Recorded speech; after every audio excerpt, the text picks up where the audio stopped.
want to thank you for joining us for the next hour. We'll probably let you go a little bit earlier than the end of the hour, but we'll see how it goes. So welcome to our How to Combat Payer Scrutiny with AI, eMDR, and esMD, and many other functions we're going to show you today. And we'll talk about what those acronyms mean. But again, thanks for coming.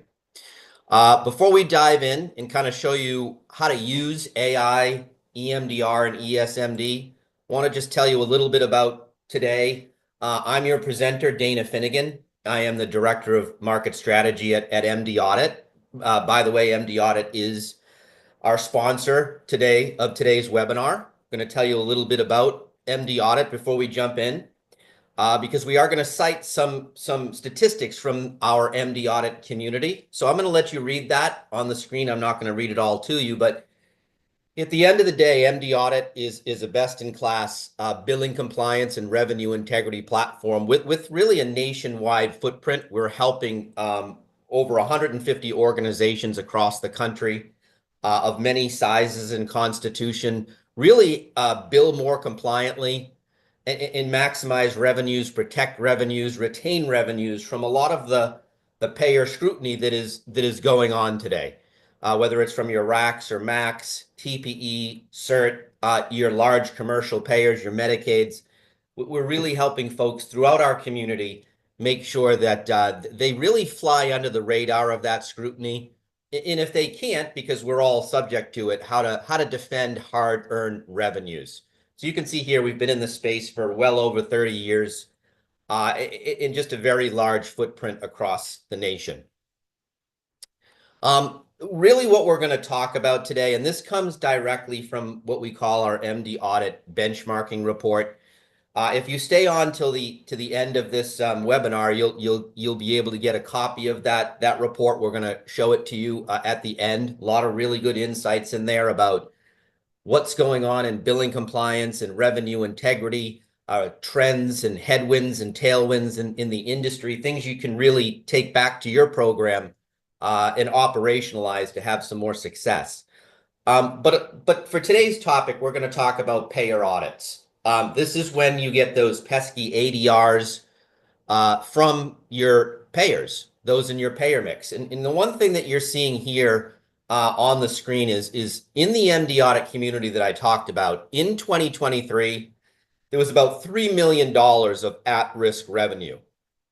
Now, when I talk about at-risk revenue, I mean revenue from those ADRs where they're at the end of the day going to do a lot of clawbacks if you're not ready to defend that revenue. So the total at-risk dollars in 2023 was about $3 million. But you can see in 2024, it exceeds over $11 million. So that's a 5x increase year over year. So really what that means is some of the below bullets, which I think you're probably many of you aware of, but we're going to go through them before we jump into the platform and give you some really powerful visuals, which is what we saw this year is those audits are primarily coming from your private payers. In 2023, we saw a lot of that happening with the governmental payers. But in 2024 and continuing into 2025, it's really coming from your private payers. But you'll still get them from obviously RAC and MAC and others. Biggest common thread we see is many revenue integrity and billing compliance departments are really struggling to defend that revenue. It's not that they're not trying, of course. It's just that they have limited resources. And they're getting hit very hard from a lot of these different scrutinizing bodies. It's kind of like a little bit of chaos when those show up at your back door.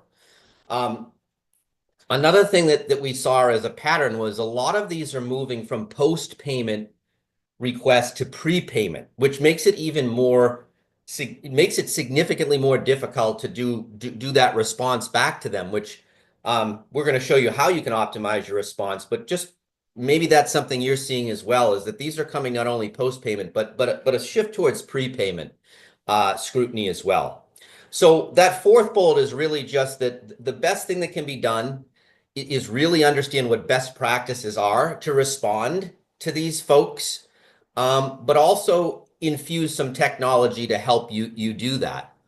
And I would just say from that MDaudit community that I've been speaking about, over the last year, in the last 12 rolling months, customers in our MD audit community that have been using our payer audit workflow have retained more than $100 million in that at-risk revenue. So again, I want to be really clear. I'm not here to push a product on you or anything like that. This isn't a sales pitch. This is to say, there's certain pieces of technology that when that letter shows up at your back door, you're going to be well equipped and in the driver's seat to respond immediately, which at the end of the day equates into retaining more revenue. So we're going to get into post demonstration. We'll get into some more trends that are going on and how you can access what we call our benchmarking report. So you can have all the great nuggets you need to bring back to your program. But what I want to do right now is jump into the platform and kind of talk about what I'm talking about here with AI, eMDR, esMD, a lot of acronyms being thrown out there. Now, I do see a question. So one thing I would say before we jump into is you'll be getting a copy of the deck that I'm using. You'll be getting a copy of this recording. And if you have any questions, please put them in the chat. And if we have any time at the end, we'll certainly engage those questions. And finally, we're going to be having you, if you'd like, take a poll at the end that's just going to ask you some general questions about what you thought about today and any topics you may want to see in the future. So with those kind of housekeeping items out of the way, I want to jump right into payer audits. So we all know that many of us will get these ADR letters and they can go somewhere in our organization and just get lost. Again, nobody's fault, everybody's busy. So one of the things that any technology should offer when you're receiving these ADRs is, in a best case scenario, they can receive it for you. So one of the things that we talked about was eMDR. And eMDR is the electronic medical documentation request. So it means, in this case, eMDR for Medicare and Medicare's contractors. That means that they will send you these requests. Now, again, I want to be really clear. eMDR is for Medicare and their contractors. We're going to show you what happens when you get a commercial ADR. But for Medicare and the contractors, any technology like MDaudit, a best practice would be that they can receive that and put it in an inbox for you. So if you think about it, you don't have to worry about where it goes in there, and you can create an audit immediately from it. That is the first piece of must-have technology when fighting payer audits. Because if you're able to receive it and act on it immediately because you know it's there, you are in the driver's seat to start optimizing your response times back to those requesters. So that's our lesson on kind of eMDR. Now, eMDR, if you think about it, is on the front end. It's receiving things for you, helping you automatically create that audit, read that ADR through AI, and post the accounts for you. What is the back end of that? The back end of that is what we call esMD. So again, front end is receiving all of that, posting it for you, creating the audit through AI. But the back end is esMD, which means the electronic submission of medical documentation. So you want to be able to submit stuff back to that requester in a timely manner. So we're going to get into where you store that and all the other things. But esMD, again, electronic submission of medical documentation, allows you to go in and say, okay, I've gathered the medical records they want. Or maybe you're doing appeals. Maybe along with the medical records, you're sending information to appeal a determination. You can put any of that in our system, whatever that is, and anything you want to send, you can just click it. Let's just pretend this is medical records or appeals documentation. I only have one document in here, but I could have 100 documents in here and click them off and send them, literally send them out of the platform directly back to the external requester, in this case, Medicare or their contractors.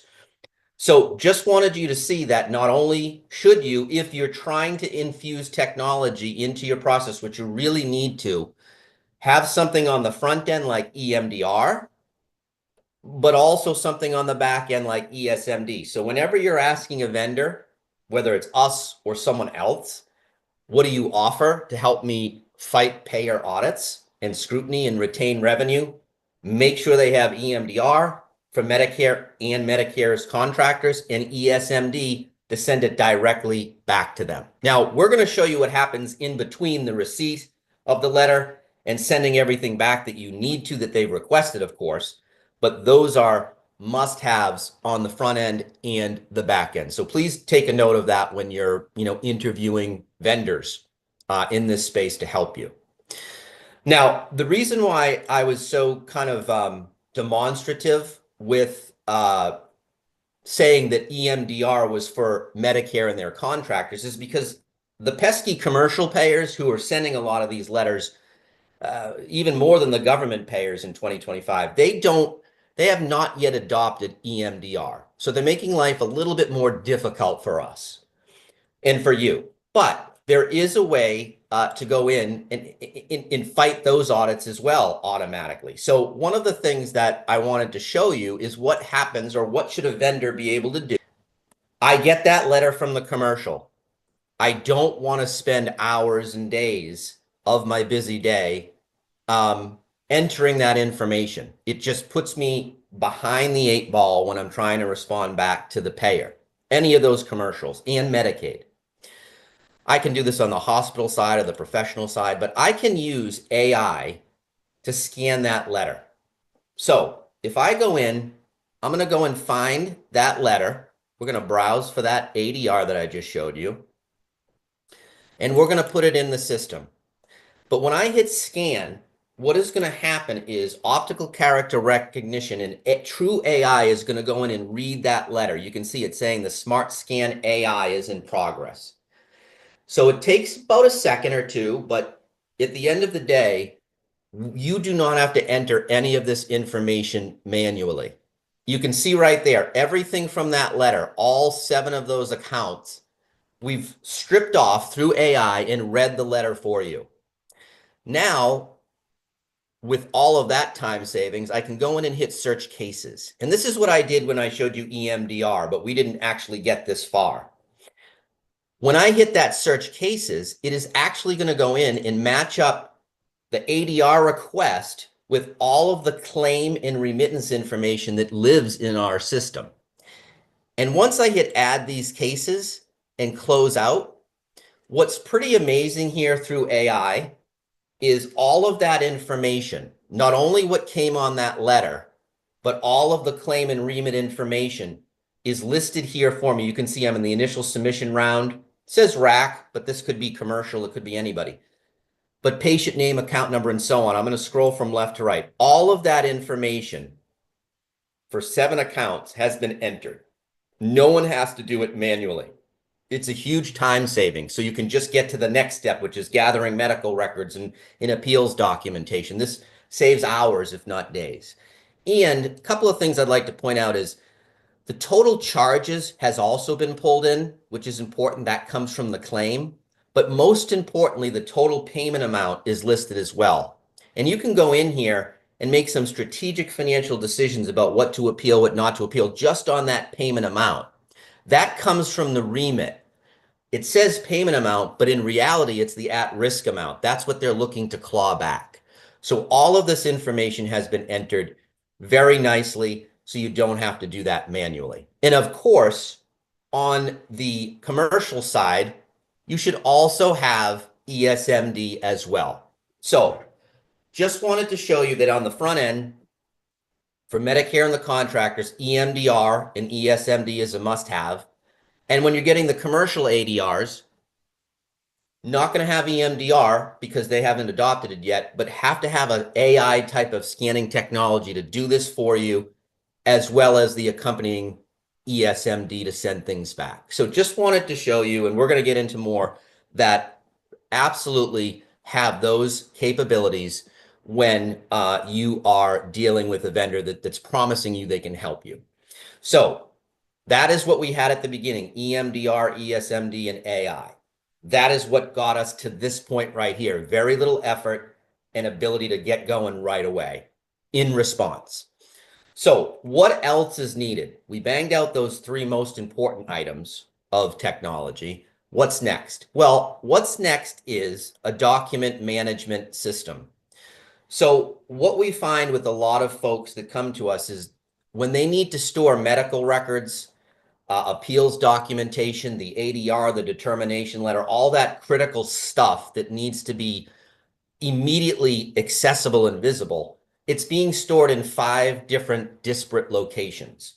So again, along with everything I've shown you, make sure there's a document management section that will house everything that you need it to house. So you can see here, that has my ADR letter in there. And it can also have appeals documentation, medical records, whatever it may be. And from the document management, by the way, very easy to send it through esMD. So again, write down, we need eMDR, we need esMD, we need some AI capabilities, and we need a centralized, think of document management as a centralized repository of everything you want to receive and communicate back to them. So that is another really important piece of the puzzle. Now, the last thing I'm going to show before we get in and start interacting with that ADR I loaded is one of the final pieces of must-have technology when dealing with these pesky requests. And those are what we call process templates. But there also can be synonymous with what we call automated task management. And I think this is probably the most powerful piece of, we get really stuck on AI and all these fancy things, but this here is probably the most important piece of any payer audit technology, which is process templates, or what we think of as automated task management. So this is for the RAC, but this can apply to commercials, it can apply to Medicaid, whoever it may be. But we know when you're responding to these folks, there's an initial submission round, couple of appeal levels, and so on. But when I open this up, you're going to see that best practice is upload that ADR within 1 day. Request the medical records within 5 days. Review them for accuracy within 10 days. And then, of course, submit them back no later than 30 days. Then review for the determination letter. All of the things that are supposed to happen downstream. Sending corrections, sending appeals documentation. That is what should happen in due time, immediately, rather, once you get these letters. And these are not just flow charts that live in the background. When I go in and ingest that letter and scan that letter, these are tasks that can get automatically thrown at the people and persons responsible for doing them at your organization. So think of that. And I'm going to show you what that looks like. If I can scan that letter or receive it via eMDR and then go in and have the ability to have tasks thrown at the people responsible for doing them, that again saves me a boatload of time. Now, a lot of people say, can the tasks be thrown at everybody in the organization? Because I have a lot of people both using your platform to do other things like internal audits, but there may be people sitting in medical records or the central billing office or the professional billing office that aren't going to use this platform on a regular basis. Well, the answer is yes. And I want you to see what this looks like. You could see I uploaded that demand letter. And once I did that, other tasks are being thrown. So you can see here, medical record request, that's past due. I was supposed to do that already based on the notification date that was on that ADR. The system can read the ADR, read the notification date and say, hey, you uploaded the demand letter, the ADR, but you didn't do this. It's past due. You're supposed to do that by the 24th. Request the records. And you've got a little bit of time this week because you don't have to submit them until the 18th, but you want to do it before then. So these tasks are all coming to me, folks, but we can work with you, or any vendor should be able to work with you and say, show me your swim lanes. Show me the people in billing compliance and revenue integrity and HIM and medical records that are touching this process. These tasks can be sent to them. They can be sent to you. Anyone that's responsible is a touch point. And what's nice is if I need to go in and, put in medical records, I can actually go in and do that. I can actually go in and I've gotten this request. And this request, again, can automatically go to a distribution list of folks in HIM. But I can go in and say, okay, I've been requested to do this. I can actually go in, browse, or drag and drop them in there. And I can go in and put anything I need to, medical records. Again, this could be appeals documentation, but it allows me to do it right here. And when I hit save and close, because I've attached my medical records or my appeals documentation, or maybe I just put in the determination letter, you can see here, I've done it. It paper clips it, letting me know you've attached something. I can hit this little check mark and it will go into my completed column. So picture it. You put the letter in the system and then all these tasks go out to the people that need to do them, or the departments. Everybody is working in unity to fight a good fight against these payers. And it's all happening within the dates you need it to happen in. Now, one of the things people ask me all the time, particularly current clients of ours that haven't adopted this module yet and want to, is what happens if someone isn't directly accessing the platform? Well, if you're in medical records, you're in the central billing office, you don't have to be logging into MDaudit every day.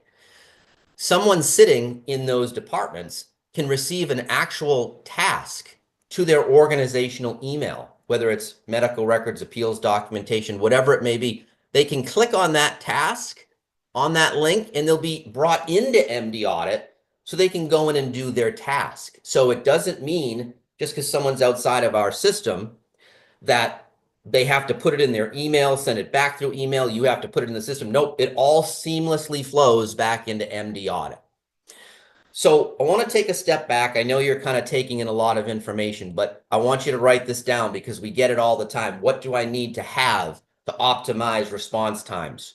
Well, so far, eMDR, esMD, of course, document management, and most critical is tasking capabilities and tasking that can go to anyone that's involved in this process. And oh, by the way, when you're interviewing vendors that saying they can help you with this, ask them if they're going to take the time to understand your current process, the current touch points, the current swim lanes, and have them make sure they help you fit it into this technology. That's what MDaudit does. It's not a, here's your technology, figure it out. We really take a lot of time to understand how you react when you get these ADRs and make sure that we're optimizing your response time so you're retaining more revenue. Make sure not only do they offer the technology, but they want to learn more about you and your process. That's most important, is taking that handheld approach.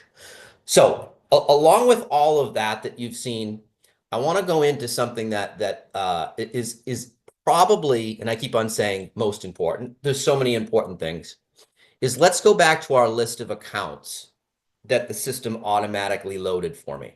I'm right here.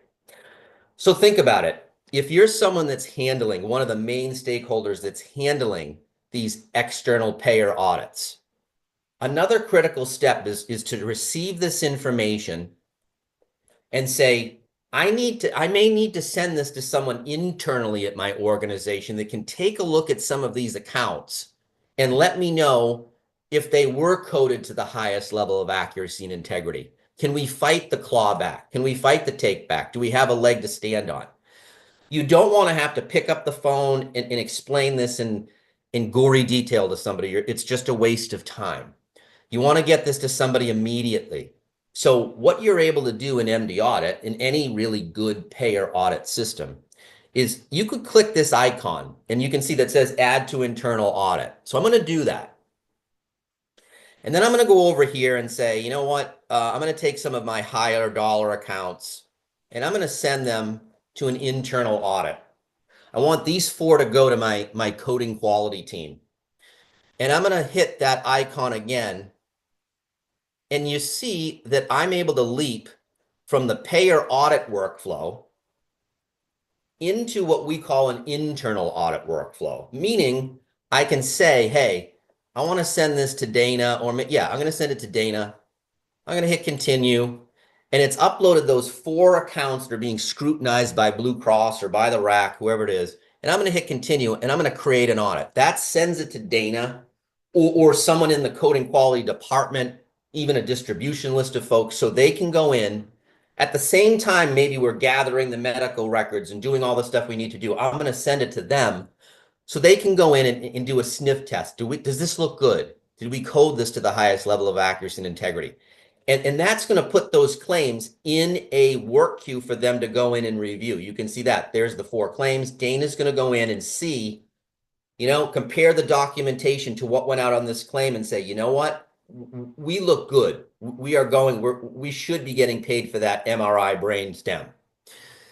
So just remember, with everything else I've told you, you want the ability to easily be able to submit these to someone internally that can get back to you and say, go for it, or don't go for it. We have a gap here. Hopefully you're getting more positive response than negative.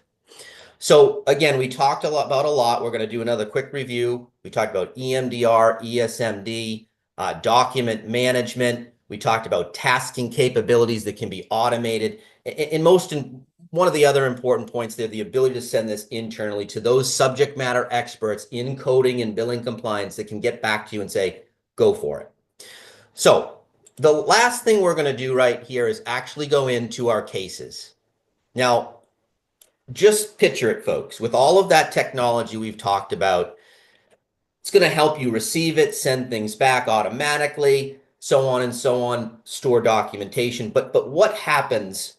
Let's just assume we've been doing all of that back and forth.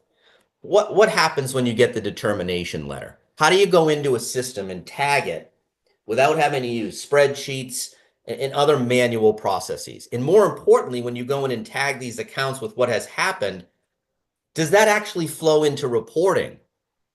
Think about that. When you put this into maybe a manual process, it's not going to cascade into a nice reporting suite.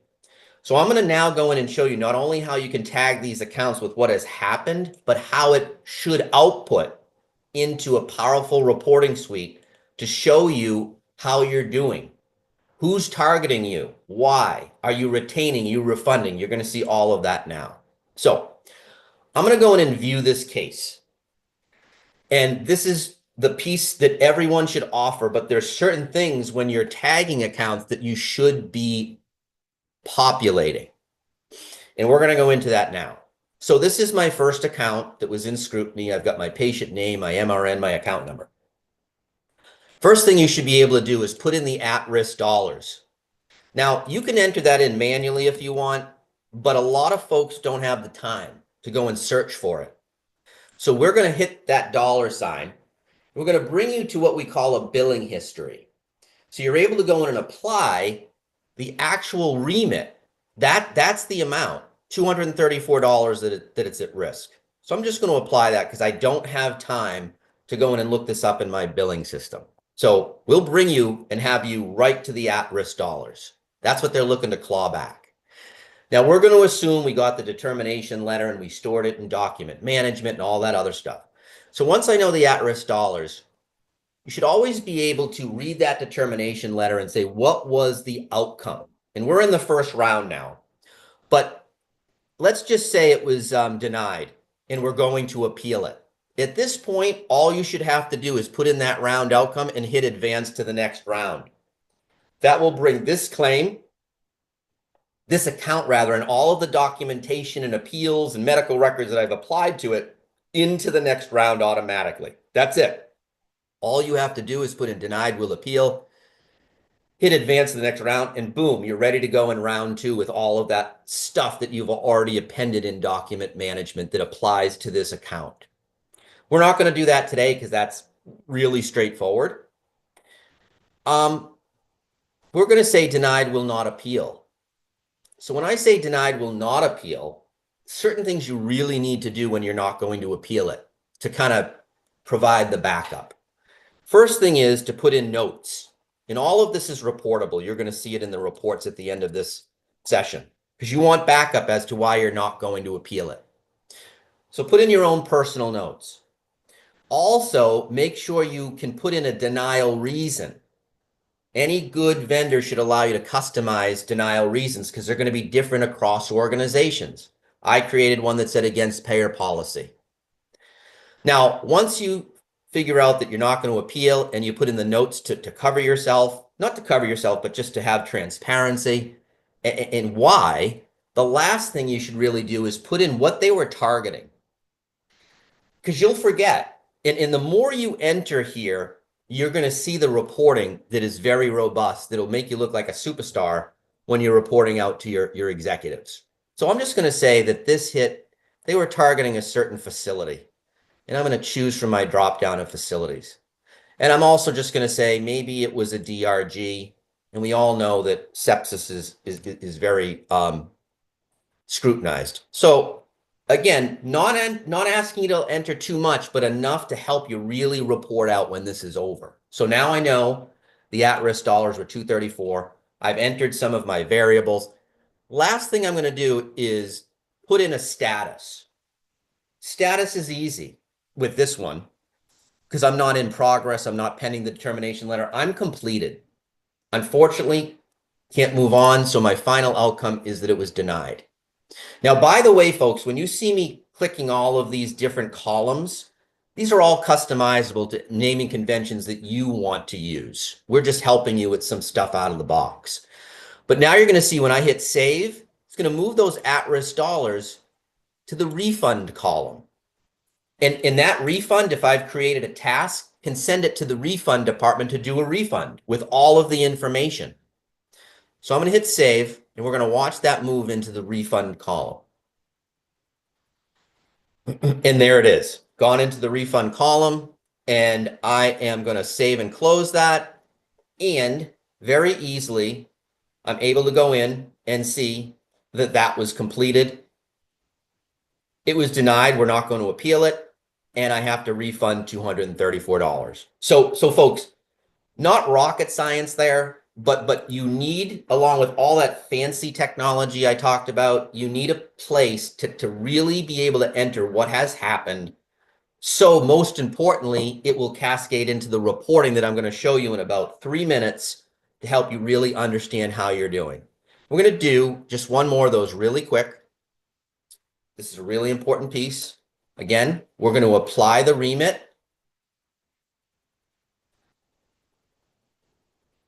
And this time we're going to say that we were approved.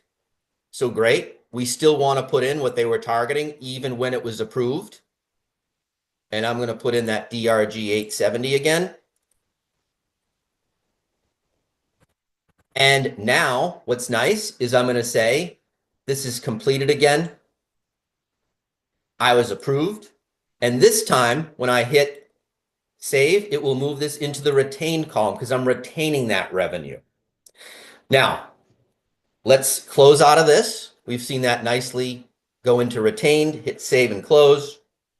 And down here, I now have, and we'll move on to reporting now. 2 have been completed. 1 of them was denied. We decided not to appeal it. 1 was approved. So we are not having to give back any of that money.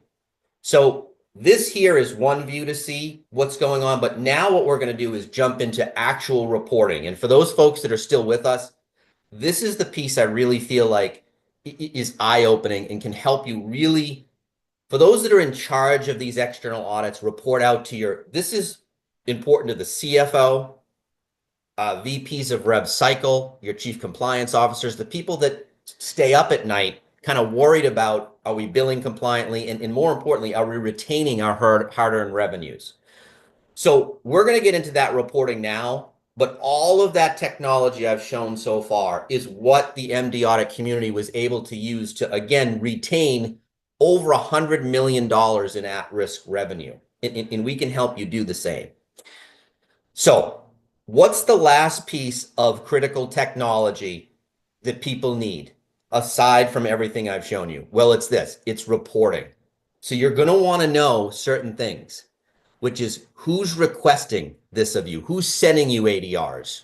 You should know that just because you're in the trenches every day, but who's sending it to you is the requester summary.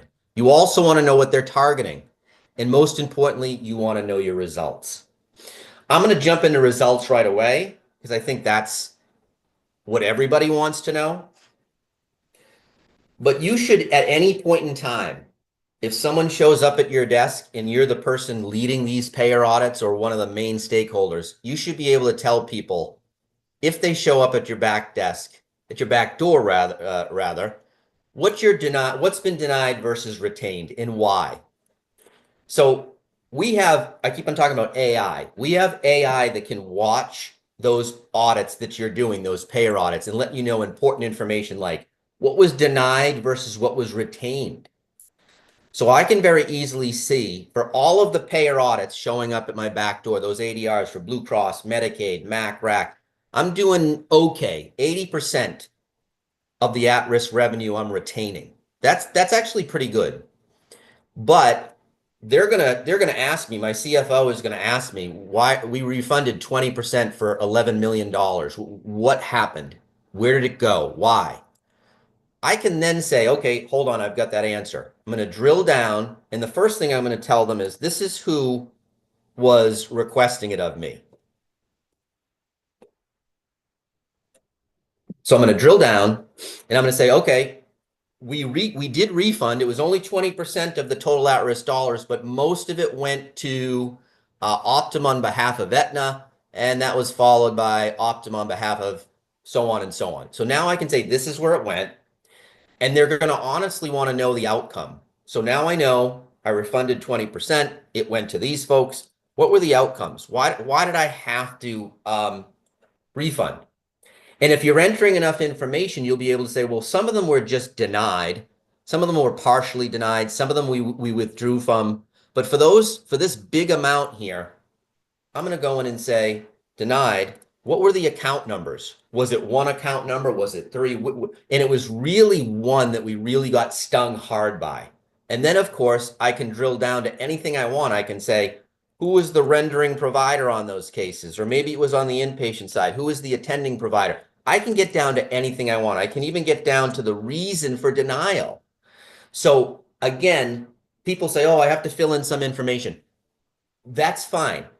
We understand you don't have a lot of time, but the more you fill in, think about it. When you walk into a meeting, you can sit and have every answer you know that's going to be thrown at you and be able to respond nicely.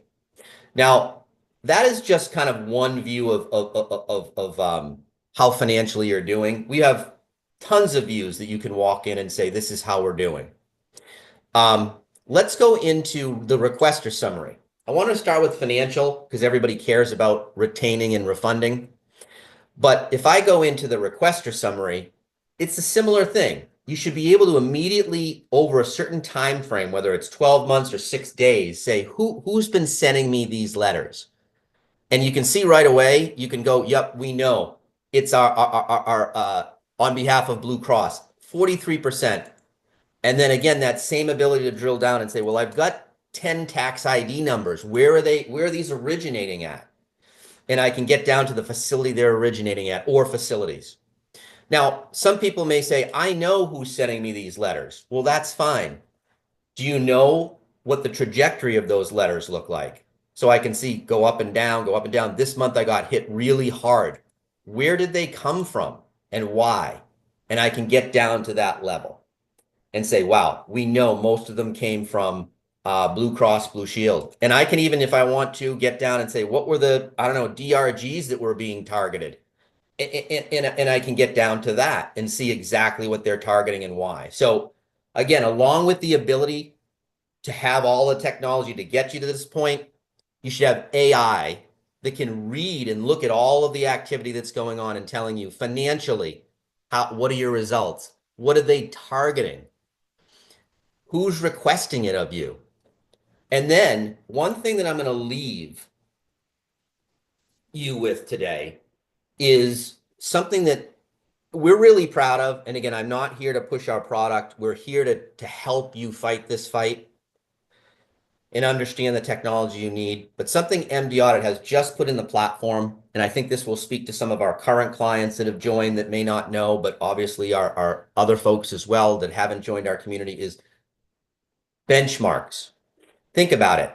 If you were able to see what other organizations were being scrutinized for by RAC, MAC, Blue Cross, your large commercials, that would give you an awesome idea of what to add to your audit plan. Because if others are being scrutinized, doing the same type of billing as you, it's only a matter of time before you get scrutinized by those same folks. So MD audit, as I mentioned at the beginning, we have a multitude of our clients using our payer audit workflow to retain those hard-earned revenues. So what we've done is created benchmarks.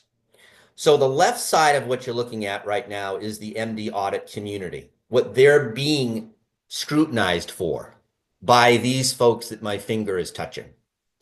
On the right-hand side could represent your data. So if you were part of our MD audit community, you could compare yourself to the larger MD audit community and say, well, how am I doing compared to them? So just as an example, we can do this for DRGs, CPTs, diagnoses, modifiers, just a multitude of things. But in this example, it's very easy to say, the MD audit community is getting slammed for sepsis-related audits by the private payers, followed by QIO. And then you can come to your data and say, wow, so are we. It's very similar. The next one you have is cardiac valves, but the MD audit community is infectious and parasitic diseases and so on. So I think you get it, but great way to say, you know what? I'm going to start doing some prospective audits or some denial analysis or whatever it is on my infectious diseases, my 853 DRG, because I know I'm going to get slammed too, because the MD audit community is. So the value of understanding, whether it's DRG, CPTs, diagnoses, what's happening with others is incredibly important to your vantage point of what may be coming down the pike to you that you can add to your audit plan. And not only is it important to understand DRGs and CPTs, but let's talk financial. Think about it. I get this all the time when I'm talking to folks. They don't know if they're fighting a good fight. They don't know if they're retaining enough, refunding enough. Well, think about it. If you can go in and see, for example, on the MD audit community, what's being retained by source? Source meaning who is coming after you. Well, for private payer, MD audit community is retaining 71%. Now, this is demo data. So when I say MD audit community, they're more at like 90% of retaining. It's just fake data, much higher than that. But you could come over and say, we're at 82%. We're rock stars. We're retaining more than the others at large in the community. You'll also want to know what you're refunding by source compared to MD audit. And all of these other things you can show to your CFO, CCO, VP of Rev Cycle, how you're retaining by audit source. You're doing great with all of these, but really struggling with the QIO and OIG. But say, so is MD audit. OIG is a pain in the butt to try to overturn these things. So again, make sure along with esMD, eMDR, document management, tasking capabilities, being able to send things to internal audits, all of that stuff that I showed should be at the end of the day captured in a very powerful reporting suite.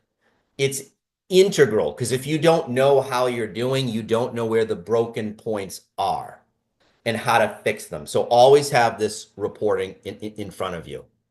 So folks, that is really what we wanted to show you today. I know it was a lot to take in. I'm going to flash something else up in just a second, but wanted you to come and see that, again, in full transparency, I am not here to try and sell you a product. I rather want you to see that we understand the fight that you're going through. We know that this is rampant. We know we're all struggling with prepay and post-pay payer scrutiny. MD audit can certainly help you. In an age where we're seeing it go up 5 times year over year, can't imagine what it's going to look like at the end of 2025. So contact us. We want you to reach out to us. It's not, I said, it's not a sales pitch. We can help you with best practices. You can get access to our benchmark report. This deck will send you this so you can scan it to download the report. Also, if you want to come and talk to me more or any member of our community, please do. We're happy to talk to you. So, folks, I'm now just going to quickly check the questions part. I think we had some come through.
second. And it looks like one of our questions, and this comes all the time, is the fact that does this payer audit workflow work with all EMRs and billing systems? So that's actually a great question to leave everybody with, because I think we want to give you 5 minutes back. Is everything that I showed you today is based on the fact that MDaudit has the ability to ingest not only the ADRs and the determination letters and all of that and use AI to scan it, but it's largely based on the ability for us to ingest your 835 remittance advices. So the stuff with the payment and denial information, those 835s, and your 837 I's and P's. We can ingest those on a daily basis, stick them into our platform so all of this information flows. And what that means is we're agnostic to EMRs and billing systems. As long as those systems are producing the ANSI standard claim and remit information, again, 837 and 835, this works. We don't have to directly reach into your platforms. We can use those ANSI standard collateral pieces as the source of truth, and this will all work. So folks, I want to give you 5 minutes back or 10 minutes back because we went through a lot today, but please feel free to contact us. Please take that poll. And we were really happy you joined us today, and we want to help you retain your hard-earned revenues and not refund them back to these requesters. So please contact us if you want to learn more, and we'd be happy to help you.